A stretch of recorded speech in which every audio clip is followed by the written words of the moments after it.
Toujours la même question, depuis maintenant un mois. Où est Steve Maia Caniço? Environ 500 personnes se sont rassemblées sur le quai Wilson pour lui rendre hommage en réalisant une chaîne humaine. Donc on est là en soutien à la famille, on est là, moi je suis là parce que je suis révoltée. C'est quand même un jeune homme de 24 ans qui avait toute la vie devant lui, qui aurait dû se marier, avoir des enfants et qui certainement aujourd'hui à mon avis est mort. C'était un jeune complètement innocent qui était là pour profiter d'un jour fait exprès pour écouter de la musique, s'amuser et finir comme ça. Mais c'est une tragédie quoi. Enfin, on peut pas cautionner ça. Que s'est-il passé cette nuit du 21 juin? Les forces de l'ordre auraient effectué une charge controversée sans respecter certaines règles de sécurité. 14 personnes se retrouvent dans la Loire à plusieurs mètres en contrebas du quai.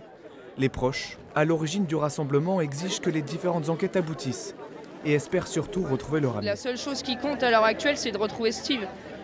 C'est tout. Après, les bavures policières, on verra ça plus tard, mais là, c'est Steve.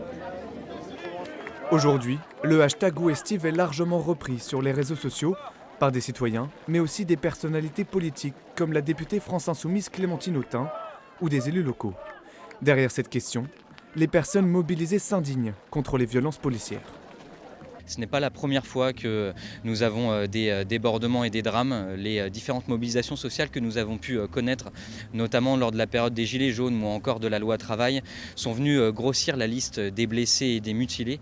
Et cela n'est évidemment pas admissible et pas possible. C'est eux les hors-la-loi. C'est eux les hors-la-loi. C'est eux aujourd'hui qui mutilent. Et qui en plus cautionnent ça, et ça a l'air de bien les faire marrer quand on entend Castaner à la commission de dire tout va bien dans ce pays. 5 enquêtes sont en cours, dont une de l'IGPN et une autre ouverte par le parquet de Nantes. Les recherches pour retrouver Steve se poursuivent.